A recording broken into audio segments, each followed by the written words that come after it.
Alright, there we go, folks. Your boy, Mark's on 205 numbers after the name of the games. Beating action over here, man. Little Link's Awakening, man.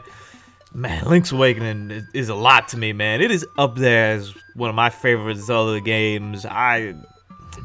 Sometimes when I play it, then I want to put it like number one. I still like Ocarina of Time 1. I played that earlier this year. I played the Master Quest version of it, but nonetheless, I still played it.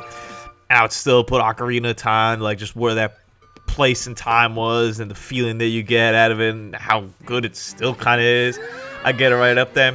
But Link's Awakening is a game that I've purchased like a couple times, you know, the X version, the original version. I played it growing up, man. I played it with a couple buddies over there, man. I remember we get on the phone, kind of talk to each other, like, what's going next? Some of the areas are a little bit cryptic, how to, like, get to, how to get to and whatnot. There's just, like, a lot of fond memories about this game for me. And also, it's just a really, really, really good game. So when I heard that they're, like, remaking it, honestly, I didn't believe it. I was like, oh, what? Because, like, that doesn't really remake games like that much. I'm going to give it a 9.5. It literally is the same exact game. They obviously changed the graphics. They changed a little bit of the music. Not changed it, but just updated it and whatnot. Everything just got a clean coat on it. Graphically speaking, I'm not the biggest fan of this. It's not even like a chibi style, but like a chibi kind of style. Again, I'm not the biggest fan of it. But it works, and it's good, and I like it, and it's cool. I got no beef with it.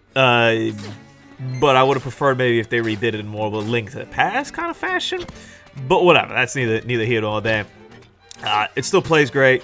It's crazy how much I remember. It's crazy how little I remembered sometimes too, which is like pretty funny. I was like, maybe this here, that there. I don't know. I'm not really 100% sure. Oh, over there. Oh yeah, there. Especially towards the lighter part of the game, I was a little bit like, the cool thing too is there is kind of like a hard mode to it. I played it on just like the regular straight up mode. I think when I replay it, because I will replay it at some point, I'll probably play with the hard mode where like basically no hearts are dropped, which will definitely make it much more of a challenge. I think I died once this whole time, and that was just because I felt like a fairy would come out automatically and it didn't.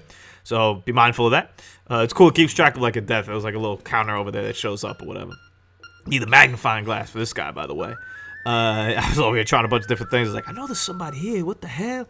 There's just a random portion over here of the game that I picked up. So gameplay-wise, it plays like Link to the Past. Sound-wise, sounds like a better version of like Link to the Past. I don't know about better, but different. Well, better. I'd say it's better. Graphically, it works. It's got some like, you know, some modern perks to it in terms of like saving and stuff like that, which is always like pretty cool.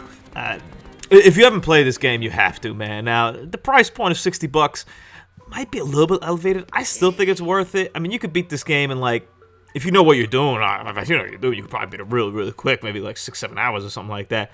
I probably beat it in, like, 12. I don't know, it's a little bit difficult to tell. I beat it, like, kind of when I was, like, flying across country. I beat it when I was, like, a little bit before I go to bed. So timing-wise, I'm never, like, 100% sure, like, how much time I put into it, like, actual real time. But I'd probably say somewhere between, like, 12 and 14 hours or whatnot. So, ideally, it would be nice if this game were like $40. I feel like that would be like a very, very good price point. But I think 60 is pretty fair if you're looking for a new Zelda game and whatnot. I think it kind of covers the bases on that, man. And it's just, there's definitely a nostalgia part to it, but it's a really good game. And I had actually played it, I think 2 or 3 years ago, again on like the Game Boy.